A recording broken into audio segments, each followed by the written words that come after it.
नमस्कार, टीवी 9 भारतवर्ष देख रहे हैं आप। मैं हूं अरुण सुंदराल। आज हम एक ऐसे शख्स से मिलने जा रहे हैं जिन्होंने जन्म से मिली कमी को अपनी ताकत बना दिया। गुलशन लोहार जी, जिन्होंने दोनों हाथ न होने के बावजूद पैरों से लिखकर न सिर्फ अपनी जिंदगी बदली बल्कि झारखंड के एक दूर दराज गांव के बच्चों का भविष्य संवार रहे हैं। उनकी कहानी संघर्ष, परिवार के प्यार, इच्छा शक्ति की मिसाल है। आइए जानते हैं उनकी जुबानी कैसे नामुमकिन को मुमकिन बनाया जा सकता है। गुलशन जी, बहुत बहुत स्वागत आपका टीवी में।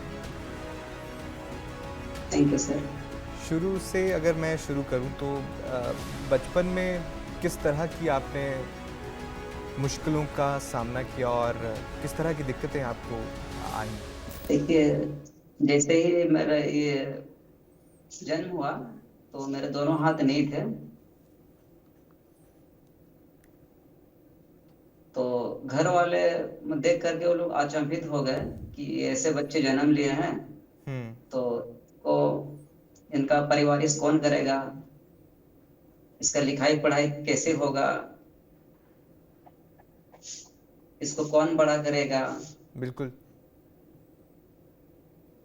तो तो घर वाले यही सोच करके बहुत लोग चिंतित थे कि आगे चलकर इनका भविष्य क्या होगा, कैसा दिन काटेगा। यही घर वाले सोचते थे। मैंने सुना है कि आपकी जो माँ हैं उन्होंने बहुत आपको शुरुआत में सपोर्ट किया, आपको पैर से लिखना जो आप आजकल बच्चों को पढ़ाते हैं, जिस तरह से पैरों की मदद से बोर्ड पर लिखते हैं, तो शुरुआत में आपकी माँ ने, आपके भाई ने बहुत हिम्मत दी कि आप इस तरह से जो है अपनी ज़िंदगी आगे गुजार सकते हैं। जी, वो लोग देखे कि मेरा दोनों हाथ नहीं है, हम्म। और क्योंकि ये कुछ कर नहीं सकता है, क्योंकि अगर ये पढ़ेगा लिखेगा नहीं तो इनका परिवारिश कौन करेगा। हम्म। तो इनके दोनों हाथ तो नहीं है, वो कैसे काम कर सकता है, कैसे मजदूरी करेगा। क्योंकि जब आप गांव में होते हैं तो सबसे पहले माता पिता के दिमाग में यही आता है कि कैसे मजदूरी करेगा। अगर एक जो उनका पुत्र है वो बिना हाथों के है तो वो बिल्कुल चिंता तो होती है। लेकिन कहाँ से एक ख्याल आया कि पैरों का जो है इस्तेमाल करके पढ़ाई लिखाई की जा सकती है, या जो दिनचर्या के जो काम होते हैं वो इस्तेमाल में लाए जा सकते हैं? धीरे धीरे है ना, माँ मुझे पैर से है ना चौक थमा के लिखने के लिए प्रेरित की। हम्म। तो मुझे अभ्यास हो गया। अब उसके आप बाद दिनचर्या के जितने भी काम हैं वो आसानी से कर लेते हैं क्योंकि अभ्यास है आपको। हाँ, मैंने पैर से अभ्यास होते गया, तो हम्म। सारा दिनचर्या का अपना जितना भी हो पाता है सब अपने पैर से ही कर लेते हैं। स्कूल कॉलेज में किस तरह की दिक्कतों का आपने सामना किया जब आप स्कूल में थे? होता है ना कि जो अपने से अलग होता है बच्चे, उन्हें किस तरह से देखते हैं, तो आपने किस तरह की जो है दिक्कतों का सामना किया अपने पढ़ाई के दौरान?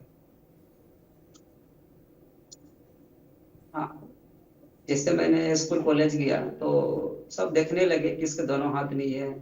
कैसे वो कैसे पढ़ेंगे लिखेंगे। सब देखने के लिए आते थे, कि सब देखने चाहते थे कि उनके दोनों हाथ नहीं है और कॉलेज में एडमिशन लिया है। तो सब देखने लोग चाह रहे थे कि कैसे पैर से लिखता होगा, सब अचंभित हो जा रहे थे। आपने तत्कालीन मुख्यमंत्री शिबू सोरेन से भी मुलाकात की और उन्होंने कुछ आपको सहायता भी दी। इसके पीछे क्या कहानी थी? हाँ, शिबू सोरेन जब जब मैं 8 9 क्लास में पढ़ता था उस समय से आया हम लोग का अपने ये अपना प्रखंड आया थे। हम्म। और उस मैंने उसके यहाँ गया था। तो वही कुछ मेरे लिए पढ़ने के लिए जो भी खर्चे होंगे मैं उठाऊंगा, वो बोल रहे थे ऐसा। हम्म। तो हाँ, जो भी जैसे मैट्रिक के समय में भी कुछ आर्थिक सहयोग किए थे। फिर बीएड में जो मेरा एडमिशन हुआ उसमें पैसे की कमी हो रही थी, तो 24,000 तो मेरे पास नहीं थे, क्योंकि हम लोग बहुत गरीब परिवार से आते हैं। तो उस समय शिबू सोरेन थे, मैंने वहाँ पर बहुत दिक्कत से वहाँ पर पहुंचे थे उनके यहाँ। हम्म।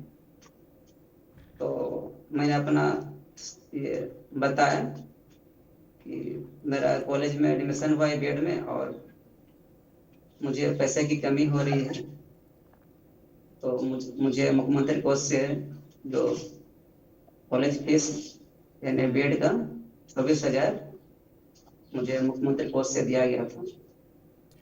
तो आपने शिक्षक बनने का ख्याल कब आया कि आगे मैं बच्चों को पढ़ाना चाहता हूँ?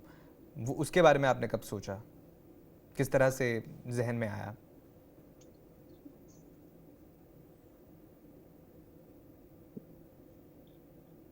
क्योंकि हम देख रहे हैं कि मेरे दोनों हाथ तो नहीं है, और मैं कुछ काम हमको नहीं कर सकता हूँ, क्योंकि जो मेरी माँ प्रेरित की है पैर से लिखाने के लिए, तो उसी को मैंने अपने जीवन में उतारा कि जब दूसरे बच्चे है ना कुछ कर सकते हैं, तो मैं बिल्कुल। भी कुछ कर सकता हूँ।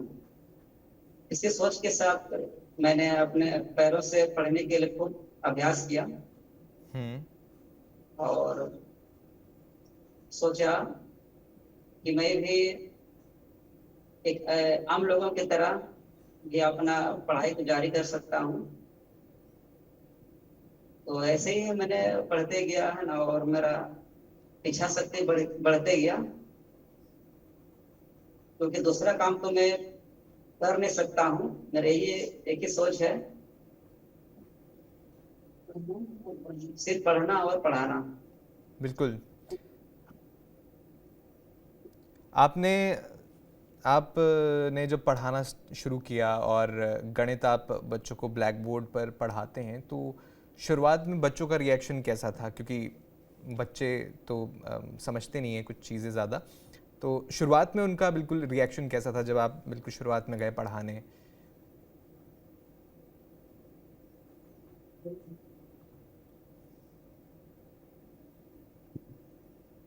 नहीं, स्कूल में तो जैसे मेरा पढ़ाना और पढ़ाना मुझे बहुत मैंने शौकीन है अभी भी।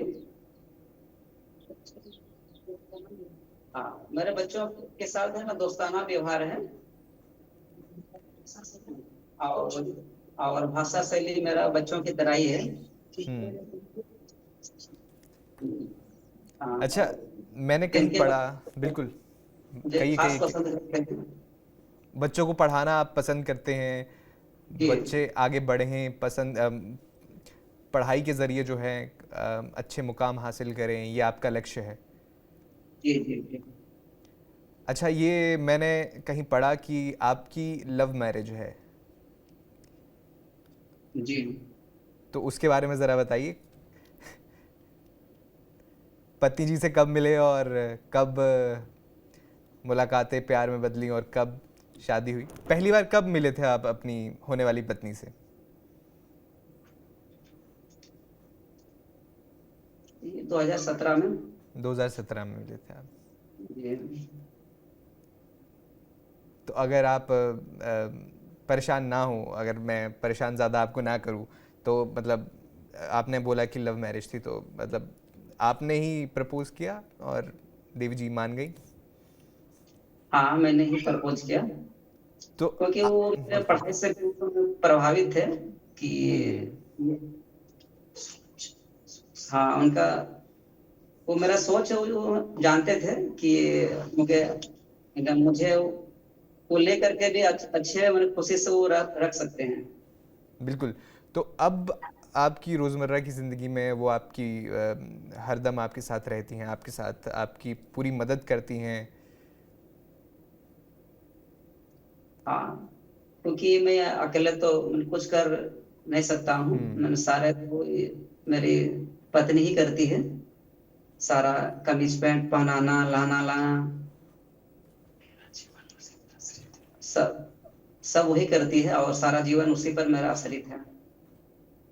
आप सरकारी एग्ज़ाम्स जो होते हैं उनकी तैयारी कर रहे हैं। मैंने सुना था कि आप टीईटी की तैयारी कर रहे थे, आपने एग्ज़ाम भी दिया लेकिन एक अंक से रह गए, ऐसा कुछ?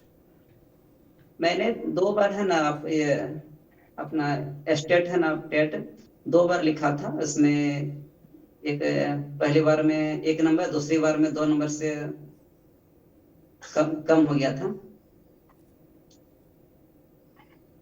हुँ। और और इस बार मैंने इस बार फिर वैकेंसी निकला था ऐसा हम लोग का है ना टीचर का। इसमें भी मैंने एग्जाम दिया था, इसमें भी मैंने पास किया था। हुँ। लेकिन इसमें कुछ है ना, इसमें कुछ जेटेट और सीटेट के मामले में सारा ये सब गड़बड़ हो गया और हम लोग का रिजल्ट भी जारी नहीं हुआ। अच्छा, इसमें मैंने पास भी किया था। और तो रिज़ल्ट जारी नहीं हुआ? मैं हाँ, ये लोग मैंने जो जेटेट वाले थे वो लोग केस कर दिए सुप्रीम कोर्ट में, तो सारा हम लोग का अधूरा हो गया। अगर आप झारखंड के शिक्षा मंत्री से मिलें तो उनसे आप क्या कहना चाहेंगे? अभी तक तो मैंने है ना शिक्षा मंत्री से मिले भी नहीं है।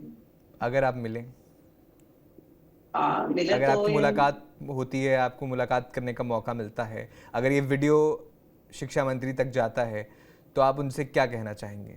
कोई ख्वाहिश कुछ, जैसे आपने बोला कि एग्ज़ाम का जो है रिज़ल्ट नहीं आ पाया सामने, या केस हो गया जो भी था मामला, और क्योंकि आप अभी फ़िलहाल जहाँ तक मेरी जानकारी है आप मानदेय पर काम कर रहे हैं, कि मतलब जितने घंटे काम करते हैं उतना आपको उसका वेतन दिया जाता है, तो कहीं ना कहीं वो भी एक दिक्कत आती है आर्थिक रूप से। तो क्या कुछ, अगर आप कुछ कहना चाहें? देखिए मेरे जैसे और लोग भी है ना, है ऐसा है ना, कितना दिक्कतों का सामना करना पड़ता है ना, हम्म। कितना लिख पढ़ाई कितना संघर्ष करना पड़ता है। लेकिन सरकार की ओर से अगर उसको है ना मदद नहीं मिलेगा तो उनको बहुत कितना कष्ट होगा उसको। तो हम जो भी है ना, मुख्यमंत्री हो या शिक्षा मंत्री हो, हम चाहें हम्म। कि मुझे जी। तो शादी के कुछ बाद से आपकी ज़िंदगी में क्या कुछ बदलाव आपने देखे, क्या कुछ बदलाव शादी के बाद आए? और आपकी एक बेटी भी है, उनकी जीवन में आने के बाद आपकी ज़िंदगी में क्या बदलाव आए? अभी तो मैं बहुत खुश हूँ। सारा जो सेवा करती है अपने पत्नी ही करती है, कोई दिक्कत नहीं होता है। हाँ अभी किसी के पर आश्रित नहीं है, सारा अपना पत्नी ही करती है।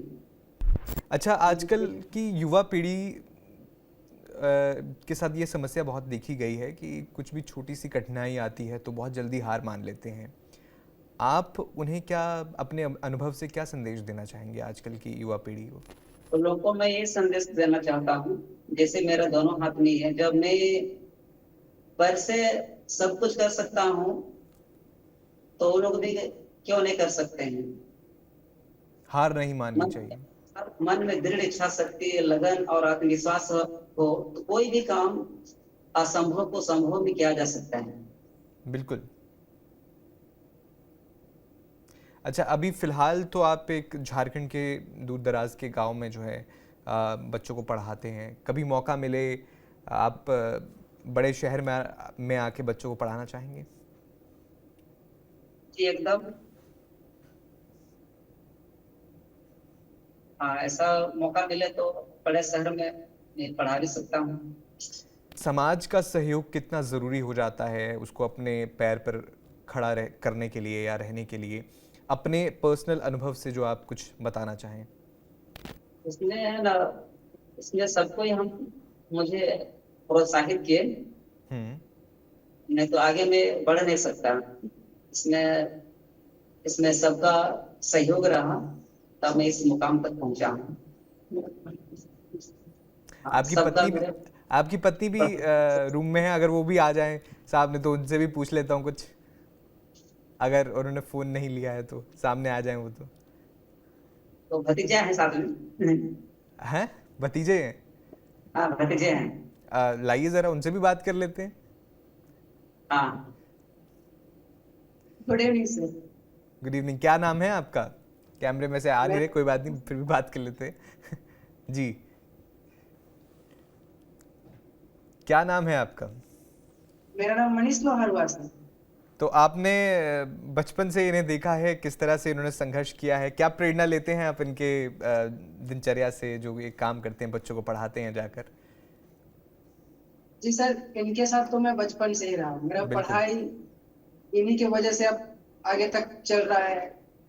इनका पढ़ाई देख करके मैं अपना पढ़ाई को आगे ले रहा हूँ। यहाँ तक कि मेरा हैंड राइटिंग, मेरा पढ़ने का तरीका सब इनका कॉपी किया हुआ है। इनका पढ़ाई देख करके मैं अपना समय में पढ़ने लग जाता था। सारे टीचर्स कहते थे कि आपका पढ़ाई बिल्कुल आपके चाचा पर गया है बोल करके। तो हमारे घर में जितने भी बच्चे हैं ना, सबका मार्गदर्शक तो हमारे चाचा ही है। चाचा डांट भी लगाते हैं जब बच्चे पढ़ते नहीं हैं और होमवर्क करके नहीं आते, घर का काम करके नहीं आते हैं जो पढ़ाई के लिए दिया जाता है? डांट भी लगाते हैं? ऐसे वैसे तो मुस्कुराते रहते हैं, लेकिन क्या वो डांट भी लगाते हैं? क्या स्कूल का बात करें आप? बिल्कुल। आ, छोटे बच्चों को तो थोड़ा डांट लगाते हैं, बड़ों को प्यार से समझाते हैं, क्योंकि बड़ों को मारना पीटना तो समझाने से बात है। उन्हें समझाते हैं। हालांकि हम लोग को छोटा में मारते थे, क्योंकि छोटे गुलशन जी कुछ बोलना चाह रहे हैं? नहीं सर, नहीं सर। ठीक है। बहुत ही प्रेरणादायक आपकी कहानी है।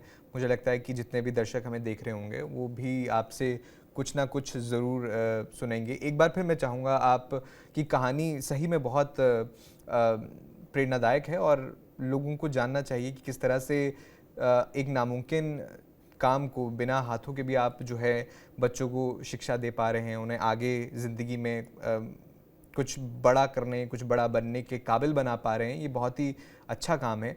तो मैं चाहूँगा एक बार फिर से जो दर्शक आपको देख रहे होंगे अभी, उनके लिए आप क्या संदेश देना चाहेंगे? एक बार। हाँ, वही बोलना चाहेंगे कि लोग मतलब हिम्मत ना हारें, हमेशा निरंतर आगे बढ़ें, क्योंकि मुसीबत तो आती ही है, लेकिन मुसीबतों का सामना करना चाहिए। जीवन में उतार चढ़ाव भी है, सारा मुसीबतों को समझते हुए आगे जाना चाहिए। बिल्कुल, मैं दर्शकों को ये भी बताना चाहूँगा कि गुलशन जी अभी भी जो है अपने परिवार को आर्थिक तंगी से निकालने के लिए लगातार काम कर रहे हैं और सरकारी जो भर्तियां होती हैं उसके लिए एग्ज़ाम दे रहे हैं, जिसका उन्होंने ज़िक्र भी किया था। बहुत बहुत शुक्रिया गुलशन जी आपका हमारे साथ जुड़ने के लिए। मुझे विश्वास है कि बहुत सारे दर्शक जो आपकी कहानी सुन रहे होंगे वो उन्होंने कुछ ना कुछ प्रेरणा ज़रूर ली होगी। तो एक बार फिर से आपका बहुत बहुत धन्यवाद TV9 के से जुड़ने के लिए। धन्यवाद। हाँ, देखिए आप है जी। ना, क्योंकि अब जितना भी है ना यहाँ पर है, जो भी अब न्यूज है ना बना रहे हैं, ये जो भी है ना, अब सिर्फ है ना वो मार्गदर्शक तब का ये मतलब ये रह जा रहा है ना। तो मेरे कोई भी है ना आवाज है ना कम से कम है ना अच्छे लोगों तक है ना पहुंचे। और मुझे है ना जैसे इस मतलब इतना परिस्थिति से हम गुजर रहे हैं, अभी तक हमको कोई सहयोग नहीं मिल पा रहा है। हम्म। जैसे मेरा एजुकेशन है, इस हिसाब से जैसे मैंने संघर्ष कर रहा है, संघर्ष किया है, इस संघर्ष से मुझे सरकारी जॉब चाहिए और चाहते हैं कि आप लोग मेरे जो स्थिति है, कठिनाई है, क्योंकि मेरे घर का जो आर्थिक तंगी है ये सुधरे। हम चाहते हैं कि आप लोग इसको अच्छी तरह से है ना पूरा और है ना ऊंचा तक है ना अच्छे लोगों तक पहुंचाए, या जो भी बिल्कुल। वो राष्ट्रपति बिल्कुल तक आपकी पहुंचाए। बात जो है पूरा देश, जो हमारे दर्शक हैं वो सुन रहे हैं। बिल्कुल ये बात जितने भी अधिकारी हैं, अफसर हैं, ज़रूर सुनेंगे और कहीं ना कहीं आपकी जो है मदद के लिए आगे ज़रूर आएंगे। और मुझे लगता है कि जो आपको जितना भी आप योग्य हैं बिल्कुल आपको मिलना चाहिए।